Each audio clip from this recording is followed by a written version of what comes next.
किसान भाइयों और बहनों, आपका दोस्त मैं हूँ रितिका और मैं कविता कंडवाल। हम दोनों की ओर से सभी श्रोताओं का स्वागत, अभिनंदन और सादर नमस्कार। सादर नमस्कार हाजिर हैं श्रोताओं, आपके मनपसंद और उपयोगी कार्यक्रम के साथ जिसका नाम है आधुनिक कृषि चौपाल। जिसका नाम है विज्ञान से किसान कृषि चौपाल, विज्ञान से किसान तक। ये विशेष कार्यक्रम हम आपकी नजर कर रहे हैं भारत सरकार के कृषि एवं किसान कल्याण मंत्रालय के सौजन्य से। किसान भाइयों और बहनों, इस कार्यक्रम में हम आप तक पहुंचाते हैं नई वैज्ञानिक जानकारियां और ऐसे उपाय आकाशवाणी नई दिल्ली के प्रयास से परिवार की आमदनी बढ़ा सकते हैं और एक समृद्ध तथा खुशहाल जीवन की ओर कदम बढ़ा सकते हैं। इनके बीजों, रोपण सामग्री व नई कृषि विधियों की हमारे साथ जुड़ रहे हैं अनुभवी कृषि वैज्ञानिक और इनसे अपनी जिज्ञासाओं और अपने सवालों का समाधान जानने के लिए हमारे साथ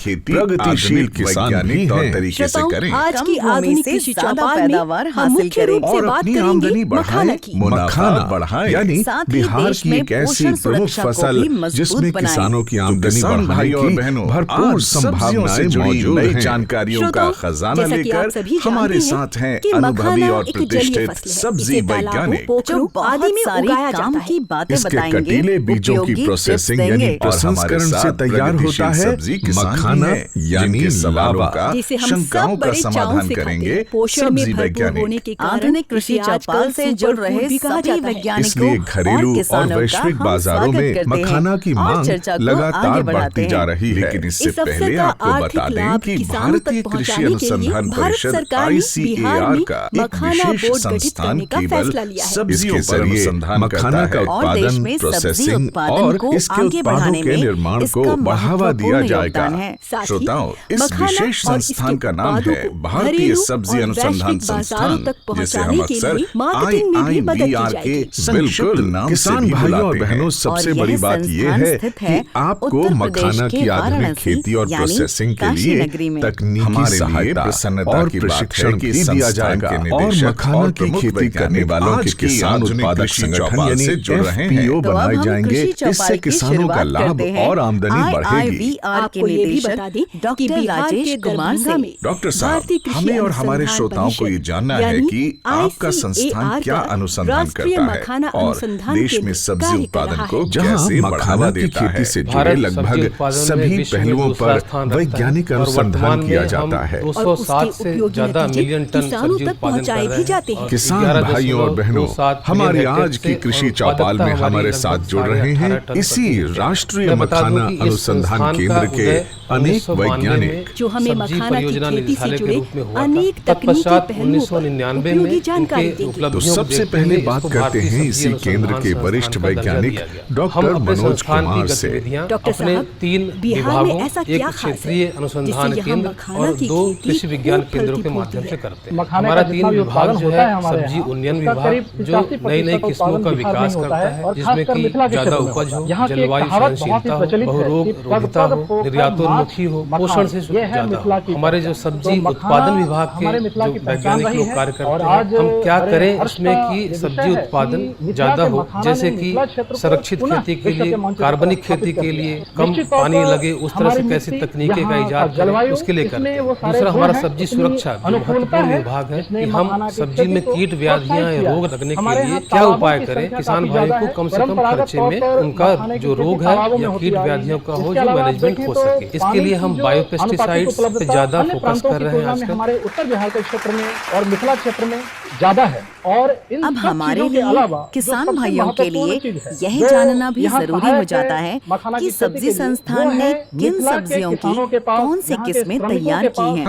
ताकि हमारे प्यारे किसान भाई इन्हें अपनाकर पैदावार बढ़ा सकें। और यह उपयोगी जानकारी दे रहे हैं संस्थान डॉक्टर साहब, हमारे साथ एक किसान भाई हैं राम प्रसाद जी। इनका एक सवाल है आपसे। मखाना उत्पादन बढ़ोतरी में क्या नई तकनीकी बदलाव किए गए हैं जिससे हम लोगों को ज्यादा से ज्यादा मुनाफा हो? पहला जो सबसे महत्वपूर्ण तकनीक जो विकसित की गई है हमारे राष्ट्रीय मखाना अनुसंधान केंद्र के द्वारा, वो है स्वर्ण वैदेही वैरायटी का विकसित। स्वर्ण वैदेही एक उच्च उत्पादन क्षमता वाली किस्म है जिसमें 28 से 30 क्विंटल प्रति हेक्टेयर उत्पादन की क्षमता है। परंपरागत तौर पर जब हम तालाब में मखाने की खेती करते थे तो हमारी जो उत्पादकता होती थी 14 से 16 क्विंटल प्रति हेक्टेयर, लेकिन हमारी जो किस्म है स्वर्ण वैदेही, अगर इसकी खेती आप करते हैं तो 28 से 30 क्विंटल प्रति हेक्टेयर तक आप उत्पादन प्राप्त कर सकते हैं। इसके अलावा जो दूसरे बदलाव हुए हैं, हमारी लगभग 40% प्रजातियां तालाबों में खेती होती आ रही थी, अब खेत पद्धति से इसकी खेती संभव हो पाई है। कम पानी में, 1 फीट पानी में, 1.5 फीट पानी में बैगन का हमारा संकर का बहुत ही सुगमता पूर्वक कर सकते हैं। इसके अलावा आप देखें तो क्रॉप संरक्षण की नई तकनीक, भूमि एवं जल संरक्षण की तकनीक, इसके अलावा पोषक तत्वों के प्रबंधन की तकनीक विकसित की गई है। और इन सब चीजों के अलावा भारी संख्या में हमने किसानों को तकनीकी प्रशिक्षण भी दिया है। आप देखें तो पिछले 5 साल में 3000 से ज्यादा किसानों को हमने प्रशिक्षित अब किया है। हमारे साथ जुड़ रहे हैं सब्जी अनुसंधान संस्थान के बायोटेक्नोलॉजी विभाग के प्रधान वैज्ञानिक डॉक्टर DP सिंह। डॉक्टर साहब, क्या बायोटेक्नोलॉजी के दखल से सब्जी की किस्मों को रोगों और कीड़ों या जलवायु परिवर्तन के उतार चढ़ाव के प्रतिरोधी या सहनशील बनाया जा सकता है? डॉक्टर DP सिंह जी, जलवायु परिवर्तन को ध्यान में रखकर सब्जी की कौन सी किस्में विकसित की गई हैं जिन्हें हमारे किसान अपना सकते हैं? इस अहम सवाल का जवाब लेते हैं डॉक्टर BR जेना जी से, जो राष्ट्रीय मखाना अनुसंधान केंद्र के वरिष्ठ वैज्ञानिक पहले से ज्यादा आक्रामक होकर सामने आ रहे हैं। तो इसलिए जो है वो उन रोगों के प्रकोप को कम करने के लिए ऐसी रोग-रोधी प्रजातियों को विकसित करने की आवश्यकता है, जिनके माध्यम से कि किसानों को लागत भी कम लगे, रासायनिक जो दवाइयां डालते हैं वो दवाइयों का खर्चा उनका कम हो, दवाइयों से जो पर्यावरणीय जो प्रदूषण हो रहा है वो भी बचे, और उसके साथ साथ में जो है वो किसानों को उसका अधिक लाभ मिले। तो ऐसी प्रजातियां हम खासतौर से टमाटर में, मिर्च में, भिंडी में, इस तरीके की प्रजातियां हम जो है वो वायरस फ्री जो पौधे हैं उनके लिए, और इसके अतिरिक्त बैक्टीरिया से जो रोग हैं या फफूंद से जो रोग लग रहे हैं उनके निवारण के लिए हम तैयार कर रहे हैं। आमतौर पर तापमान में एकाएक या तो वृद्धि हो जा रही है या तापमान जो है वो कम हो जा रहा है। तो उससे बचने के लिए जो तापरोधी फसलें हैं, ऐसी फसलें जैसे टमाटर की तापरोधी फसलें, काशी तपस की एक वैरायटी है, यहाँ पे काशी अद्भुत की वैरायटी है, ऐसी फसलें जो है वो हम विकसित कर रहे हैं। इसके साथ साथ में जो पोषण सुरक्षा की बात आपने कही है, पोषण सुरक्षा में एक बड़ी चीज आती है सामने निकल के कि जो बायोफोर्टिफाइड यानी कि जो जैव फोर्टिफाइड तरीकों से कुछ मिनरल्स हैं ऐसे। डॉक्टर साहब, क्या किसी जलाशय में मखाने की खेती के साथ मछली पालन भी किया जा सकता है?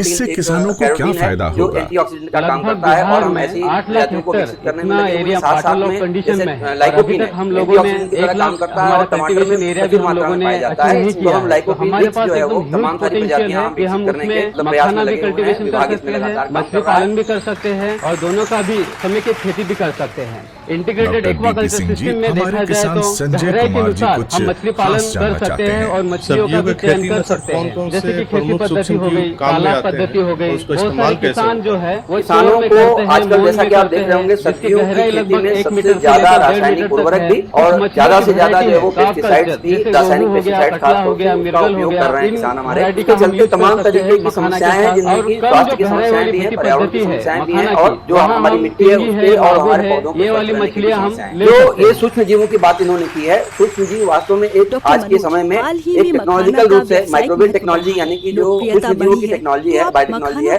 उसमें एक बहुत तेजी से उभर कर आने वाला नाम है। इसके माध्यम से हम तमाम सारे ऐसे बायो फर्टिलाइजर्स यानी जैव उर्वरक बना रहे हैं जिनको कि किसानों तक पहुंचाया भी जा रहा है और वो किसानों तक पहुंच भी रहे हैं। तो जैसे मान लीजिए कि आज के समय में आपके पास जैसे नाइट्रोजन देना है आपको, आप उसके लिए यूरिया का इस्तेमाल कर रहे हैं, DAP का इस्तेमाल कर रहे हैं, ऐसे तो उसके बदले में तमाम सारे जैव उर्वरक हैं, तमाम सारे जीव ऐसे हैं जो कि पौधों को ये सब सारी चीजें उपलब्ध करा रहे हैं। अगर किसान उस पर काम करें, उसको अपनाने का काम करें, तो ये बहुत अच्छे तरीके से किसानों के खेतों में बहुत स्वस्थ तरीके से काम मखाने की खेती होती थी। आज 35,000 हेक्टेयर से ज्यादा में मखाने की खेती हो रही है। किसान भाइयों और बहनों, अब हम जलवायु परिवर्तन से निपटने की बात को थोड़ा और आगे बढ़ाते हैं और जानते हैं कि इनके लिए उत्पादन तकनीकों में क्या बदलाव करने चाहिए। और ये महत्वपूर्ण जानकारी हमें दे रहे हैं IIVR के सब्जी उन्नयन विभाग के डॉक्टर अनंत कुमार। जैसे किसानों में जलवायु परिवर्तन हो रहा, तापमान बढ़ रहा और तरह की परेशानियां आ रही, तो सबसे पहले आपको देखना होगा भाइयों और बहनों, अब हम मखाना की खेती से थोड़ा आगे बढ़कर चलते हैं इसके मशीनीकरण और प्रोसेसिंग की ओर। उस तरह का आप कर सकते हैं। दूसरे हम लोगों ने एक तकनीक निकाली है जिसको फरो इरिगेटेड रेनवेट कहते हैं, जिसमें आप सब्जियां चौड़े बेड पे लगाते हैं और बेड के दोनों तरफ आप सब्जियां लगाते हैं और पानी सिर्फ कोण में देते हैं। इस तरह भी देखा गया क्योंकि पानी की कमी भी आगे और ज्यादा आने वाली है, सिंचाई के लिए पानी कम मिलेगा, तो आप चौड़ी बेड है उस पर सब्जियां उगाएं और पानी कोण से। इस तरह देखा गया कि 36% पानी अकेले इससे बच जाता है। उसके साथ अगर आप मल्च का प्रयोग कर लेते हैं तो और ज्यादा आपको उपज में बढ़ोतरी होती है और पानी लगभग 50-55% तक पानी बच जाता है। तीसरे हम लोग ग्राफ्टिंग तकनीक से इस समस्या से निजात पाने के लिए कोशिश किए। सबसे पहली शुरुआत हम लोगों ने किया कि जब टमाटर, क्योंकि आपका 24 घंटे भी पानी नहीं झेल पाता, तो उसमें हम लोगों ने क्या किया कि बैगन की जड़ पर टमाटर लगाया और ये देखा गया कि 4 दिन तक भी अगर पानी लगा है तो उस पर कोई प्रभाव नहीं पड़ता। उसी तरह अगर बैगन की जड़ पर हम टमाटर लगाते हैं, आप 50 दिन तक भी सिंचाई नहीं करते हैं, तब भी उसके उत्पादन में फर्क नहीं पड़ता। अभी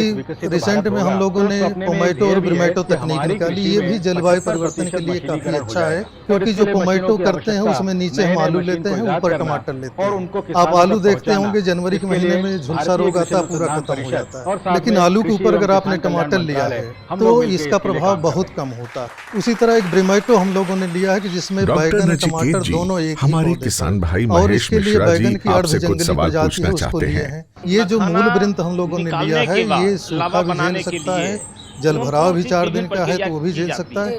तो इस तरह जो है हम आप करके, या आपका प्रोटेक्टेड कल्टीवेशन है, इसमें तापमान, आर्द्रता और लाइट को कंट्रोल करके आप थोड़ा समय इधर उधर भी कर सकते हैं। हमारा इसमें मुख्य कार्य यही है कि हम मखाना की प्रोसेसिंग से संबंधित आजकल जैविक यानी ऑर्गेनिक सब्जियों की बात भी हो रही है, इनकी मांग है और बाजार में इनकी कीमत भी अच्छी मिलती है। तो सब्जियों का जैविक उत्पादन कैसे किया जा सकता है? श्रोताओं, इस उपयोगी जानकारी को हमारे साथ साझा कर रहे हैं सब्जी अनुसंधान संस्थान के सस्य विज्ञान विभाग के प्रधान वैज्ञानिक डॉक्टर तो जब आप मशीनों का उपयोग करते हैं तो मशीनों का उपयोग कहाँ कर सकते हैं? मशीनों का उपयोग आप कर सकते हैं मखाने की धुलाई में, खाने में, और वातावरण, उसके बाद ग्रेडिंग में, ग्रेडिंग करने के बाद उसकी जो प्राथमिक रोस्टिंग की जाती है, प्राइमरी रोस्टिंग करते हैं उसमें, उसके बाद रोस्टिंग और पॉपिंग करते हैं जिसमें मखाना तोड़ के लावा बनाया जाता है उसमें, फिर जो लावा बन गया उस लावा को जो ग्रेडिंग की जाती है इसमें और पैकिंग में। तो ये सारे कार्यों के लिए हमारे पास में मशीनें उपलब्ध हैं और 2023 से जब से ये राष्ट्रीय मखाना अनुसंधान संस्थान फिर से कार्यशील हुआ है तो तब से हम लोगों ने यहाँ पर एक पूरा प्रोटोटाइप प्लांट है जिसमें ये सारे यंत्र लगे हुए हैं। एक जैसा लावा आएगा, पूरा गोल आएगा, कोई चपटा नहीं आएगा और साथ ही साथ में पूरी तरह से हाइजीनिक कंडीशन यानी कि स्वच्छता के साथ बनाया हुआ लावा है। तो जो एक्सपोर्ट करना चाहते हैं जो लोग, उनके लिए भी ये बहुत आवश्यक हो जाएगा कि पूरा मशीनीकरण करें जिससे कि कंटामिनेशन किसी तरह का काफी अच्छा परफॉर्मेंस देते हैं। इसी तरह खरीफ के मौसम में किसान भाइयों और बहनों, जैसा आप जानते हैं मखाना की खेती में तालाब की तैयारी बहुत महत्वपूर्ण है। इसमें मेहनत भी बहुत लगती है। तो क्या इसके लिए भी मशीनें मौजूद हैं? ये काम की बात बता रहे हैं राष्ट्रीय मखाना अनुसंधान केंद्र के वैज्ञानिक डॉक्टर सूर्यकांत कराटे। सबसे पहले बात किया जाए तो खेत की तैयारी करने देना चाहिए, अच्छी तरह से तैयारी करनी पड़ेगी। इसके लिए हम प्राथमिक जुताई, द्वितीयक जुताई, पडलिंग यानी कि कीचड़ में गीली जुताई कर सकते हैं। प्राथमिक जुताई में हम ट्रैक्टर के साथ कुछ हल है जैसे कि एमडी प्लाव है, डिस्क प्लाव है, उसका उपयोग करके मिट्टी को अच्छी तरह से तैयार कर सकते हैं। उसके बाद द्वितीय जुताई हम कर सकते हैं। इसमें कुछ साधनों जैसे कि डिस्क हैरो है और कल्टीवेटर है, उसका उपयोग ट्रैक्टर के साथ करके हम मिट्टी को अधिक भुरभुरा बना सकते हैं। सब्जियों के जैविक उत्पादन की बात चल रही है तो हम यह भी जानना चाहेंगे कि इसमें IPM की क्या भूमिका है, यह कैसे लाभकारी है? बता रहे हैं संस्थान के फसल सुरक्षा विभाग के प्रधान वैज्ञानिक डॉक्टर के पांडे जी। छोटे छोटे खेत है, ट्रैक्टर की जगह पे पावर टिलर का भी उपयोग कर सकते हैं। इस तकनीक में हमें कई तालाब बनाना है, खेत से मिट्टी की खुदाई करना है, जैसे आज भौतिक है, रासायनिक है, जैविक है, इसका हम उपयोग करके ये सारे काम आसान तरीके से कर सकते हैं। प्रत्यावर्तन की बात है, तो कहने का मतलब कि इन सभी को मिला करके जब आप इसी के साथ मखाना में जल प्रबंध के उपायों के बारे में भी बता दीजिए। आवश्यकता नहीं अभी मखाना खेती के लिए जल की आपूर्ति करना बहुत ही जरूरी बात है। उसमें हम सेंट्रीफ्यूगल पंप का भी उपयोग कर सकते हैं, सबमर्सिबल पंप का भी उपयोग कर सकते हैं। यदि हमें पानी को उठाना है और वो तालाबों से और नहरों से उठाना है फसल लगाने के समय से या बुआई करने के यदि समय से या हमें खेत जुताई बोरवेल और ट्यूबवेल से पानी उठाना है तो जब हमारी सब्जी लगे इसमें भी रोग और कीट न लगे और किसी भी रासायनिक दवा का प्रयोग न करना पड़े। जरूरत के हिसाब से सिलेक्ट कर सकते हैं। आजकल नए तरीके से सौर ऊर्जा हमारे पंप भी आए किसान हैं, भाइयों को जैसे अक्सर कि सब्जी हमारे फसलों भारत में सरकार ने मिट्टी से प्रधानमंत्री मिलने वाले कृषि रोगों का योजना शुरू सामना की है। करना उसके तहत पड़ता है, किसानों को इसलिए सौर हम पंप के इनके उपचार इंस्टॉल या करने के लिए निवारण मदद के की जाती उपाय है। भी तो जानना सौर पंप का चाहेंगे। भी उपयोग यह हम उपयोगी पानी को जानकारी उठाने दे के लिए रहे कर हैं सकते हैं। डॉक्टर मखाना के की फसल के पांडे लिए जी। बताया ये जाए विदित तो है कि इसके लिए मिट्टी स्वच्छ में और मीठा जल लाभकारी चाहिए, और यानी कि हानिकारक इसका दोनों pH तरह और के इलेक्ट्रिकल फंफूद कंडक्टिविटी देखी जाए और तो इसका बैक्टीरिया pH रहते लगभग हैं। न्यूट्रलिटी सब्जियों के में खासकर आसपास बात की जाए तो बहुत सारी ऐसी बीमारियां हैं, जैसे कि आर्द्र गलन जिसको डैम्पिंग ऑफ कहते हैं, उठा होना, जड़ सड़न, तना सड़न, फल सड़न, होमा झुलसा, ये सारी बीमारियां मिट्टी से आती हैं और मिट्टी में ही फंफूद और इसके बैक्टीरिया जीवित रहते हैं। लेकिन एक और भी प्रकृति का ये वरदान है कि मिट्टी में कुछ ऐसे फायदेमंद फंफूद और बैक्टीरिया रहते हैं जिसको कि हम लोग निकाल करके प्रयोगशाला में और उसको बहुगुणन करके मल्टीप्लाई करके बृहद पैमाने पर किसानों को बेच के देते हैं। तो उसमें सबसे प्रचलित और पूरे दुनिया भर में सबसे ज्यादा फायदेमंद एक ट्राइकोडर्मा है, उसकी कई स्पीसीज हैं, अर्जेना मैविरिडी है। तो ये सारी जो ट्राइकोडर्मा है वो खासकर मिट्टी में ही रहती है, मिट्टी में इस तरह चीजों को खाती है। तो इसका ये फायदा है कि अगर आप इसको सब्जी में, चाहे वो नर्सरी में बीमारी लग रही हो या हमारी जो मुख्य फसल रोपाई के समय बीमारी लग रही है, जितनी भी ये बीमारियां लग रही हैं, इसको मिट्टी में प्रयोग किया जाए या बीज का शोधन किया जाए। तो मिट्टी में प्रयोग करने के लिए ये ध्यान रखने की जरूरत है कि रोपाई या बुआई के कुछ दिन पहले ही इसका मिट्टी में मिला दिया जाए। रोपाई के समय या बुआई के समय में बीज शोधन कर दिया जाए। लेकिन बीज शोधन के समय यह ध्यान रखने की जरूरत है कि जो बाजार में उपलब्ध लाल या हरे रंग से लाइनिंग की हुई बीज है उसका प्रयोग न करें, या किसी भी रासायनिक दवा से शोधित बीज का प्रयोग जो है ट्राइकोडर्मा के बीज शोधन करने के समय नहीं करना चाहिए। सावधानी की जरूरत है कि ट्राइकोडर्मा मिट्टी में डालें तो यह ध्यान रखें कि मिट्टी में अधिक से अधिक जीवांश की मात्रा हो, चाहे कार्बनिक पदार्थ में हो, चाहे स्नेह ढांचा के रूप में हो, जिस किसी भी फॉर्म में हो, ताकि उस पर जो है उसका मिट्टी में ज्यादा बहुगुणन हो। अब बात आती है कि ट्राइकोडर्मा के अलावा भी हमारे पास कुछ ऐसे एंटागोनिस्ट हैं जो बायोलॉजिकल कंट्रोल में यूज होते हैं, जैसे हमारे पास बैसिलस सबटिलिस है, या कीड़ों को मारने के लिए हमारे पास बैसिलोमाइसिस है, बेवेरिया है, लेकिन इसे किसान है। अब हम थोड़ा आगे मिट्टी में रहते हैं, इनको निकाल करके देखते हैं मखाना को उद्यम या एंटरप्राइज के रूप में। डॉक्टर विनोद जी हमारे एक मखाना उद्यमी अमरजीत साहनी किसान जी भाइयों और आपसे बहनों, पैकेजिंग के बारे में एक सवाल पूछना चाहते हैं। अनेक योजनाओं के जरिए नई तकनीकों को किसानों के खेतों तक पहुंचाया जा रहा है ताकि पैदावार ज्यादा हो, किसानों का मुनाफा बढ़े। बिल्कुल, ऐसी कुछ योजनाओं के बारे में बता रहे हैं संस्थान के प्रसार विभाग के प्रधान वैज्ञानिक डॉक्टर नीरज सिंह।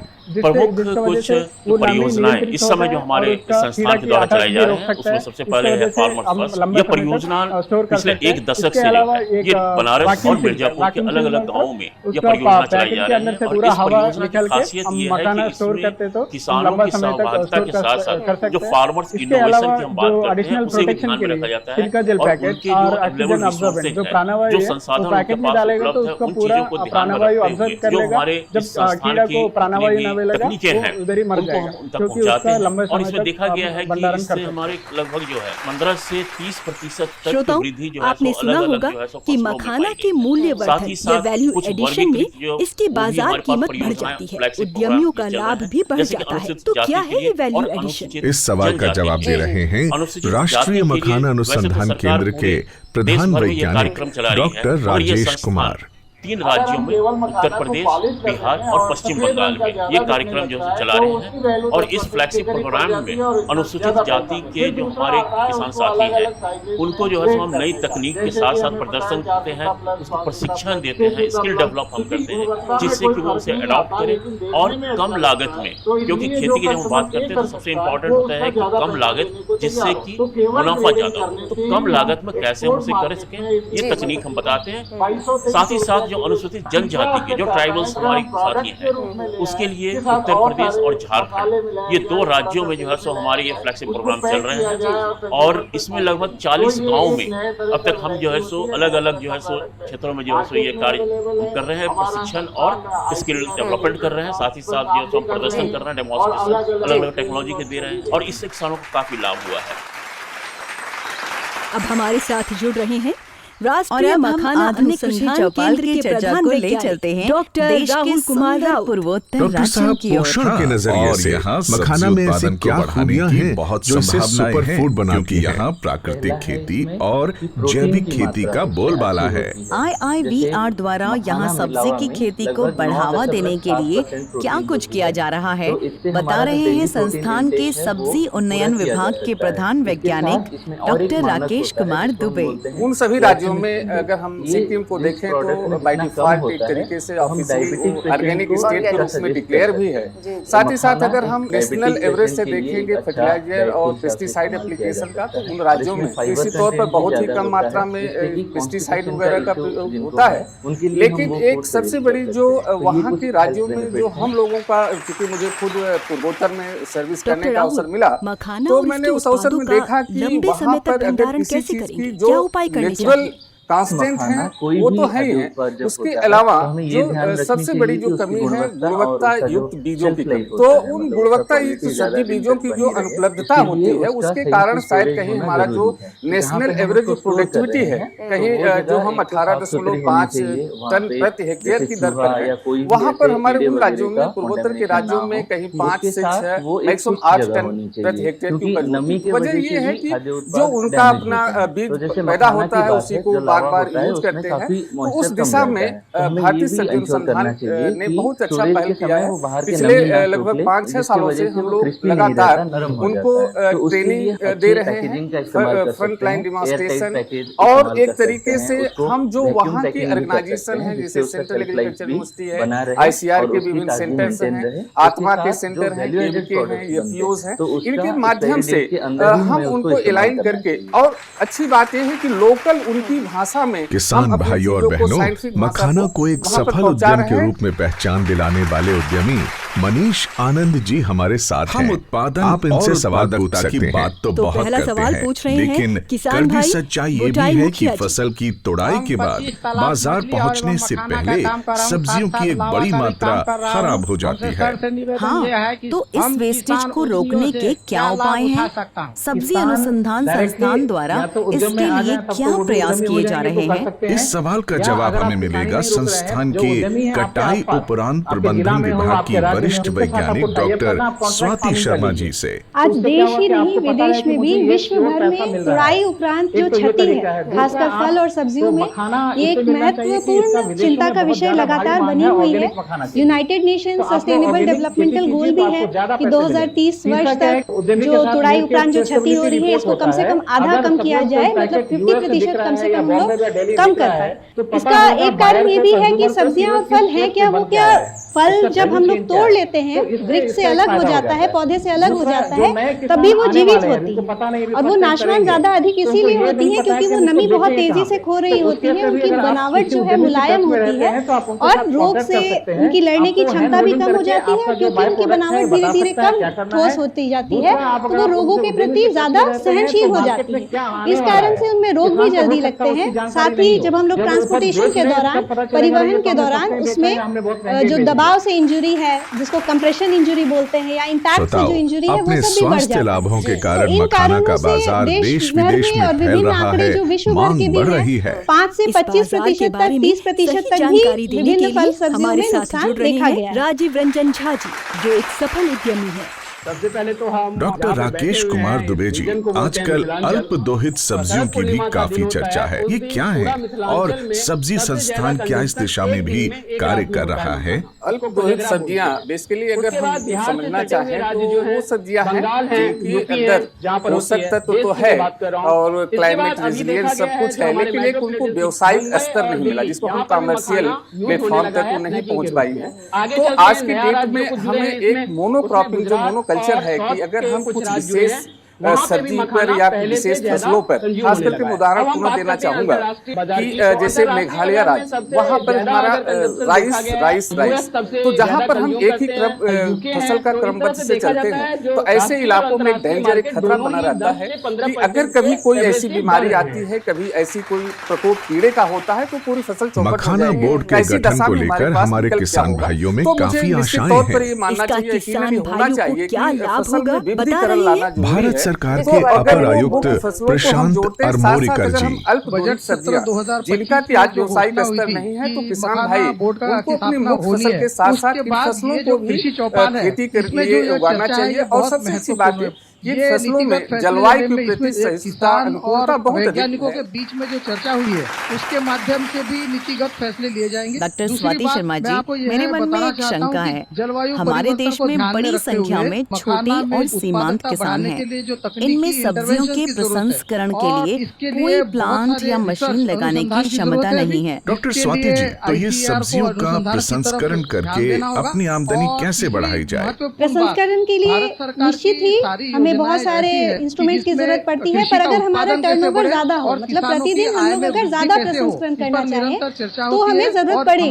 पर अगर हम लोग लघु स्तर या घरेलू स्तर पर कुछ बनाना चाहें तो ऐसे बहुत सारे कई तरह के प्रसंस्कृत उत्पाद हैं जो आप घर पे बना सकते हैं। FPO के माध्यम से बहुत सारे किसान हैं जो जुड़कर एक साथ उसकी ब्रांडिंग कर सकते हैं। जैसे एग्जाम्पल के तौर पर आप ले लीजिए निर्जलीकृत सब्जियां। सवाल है आपसे, पहले भी घरों में सुखौते सब्जियों के बनाए जाते रहे थे। भारत सरकार की ओर से क्या कोई विशेष पहचान दी गई है? GI टैग जैसी कोई व्यवस्था है क्या? आप लोग बड़े आराम से घर में आसानी से करके छत पर भी कर सकते हैं। तो जैसे सौर ऊर्जा से जब हम लोग करते हैं तो वो एक निश्चित समय में ही हो पाता है। पर अगर हम लोग एक छोटा सा उपकरण कैबिनेट ड्रायर ले लें तो हम लोग बड़ी ही आसानी से उसको चलाना भी बड़ा आसान है और लो कॉस्ट, कम दाम पर बन सकने वाली, कम से कम 6 महीने तक आसानी से भंडारित होने वाली निर्जलीकृत उत्पाद बना सकते हैं। इसके साथ ही सरकार की एक बहुत अच्छी योजना भी चल रही है, प्रधानमंत्री सूक्ष्म खाद्य प्रसंस्करण योजना। इस योजना के अंतर्गत जो भी किसान भाई हैं आज हमारे साथ ML कॉलेज दरभंगा के पूर्व प्रधानाचार्य डॉक्टर विद्यानाथ झा 10 लाख रुपए की सहायता सरकार देती है। तो उद्योग आप लगा भी सकते हैं। स्वास्थ्य लाभों को किस तरह देखते हैं?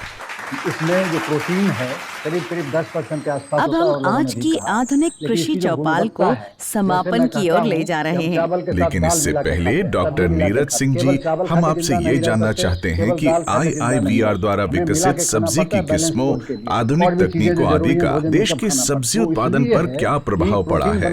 देश में सब्जी उत्पादन का परिदृश्य कितना बदला है? हमारी बनी है, अभी तक हमने जो है 16 फसलों में 47 अलग अलग किस्में जो उनकी विकसित की गई हमारे संस्थान के द्वारा। 98 हमने जो है टेक्नोलॉजी जो है वो कमर्शलाइज कर चुके, लाइसेंसिंग कर चुके हैं। हमारी जो किस्में हैं उसके इम्पैक्ट भी देखते रहता है कि क्या इम्पैक्ट, क्योंकि देश में जब हम अपनी टेक्नोलॉजी दे रहे हैं, फार्मर से उसको ले रहे हैं, तो उससे क्या आर्थिक लाभ हो रहे हैं वो एक मैं बताना चाहूंगा यहाँ पे साथियों को कि जैसे कुछ हमारी किस्में हैं, जैसे बात करते हैं टमाटर में काशी अमन है, या जैसे लोबिया में काशी कंचन है।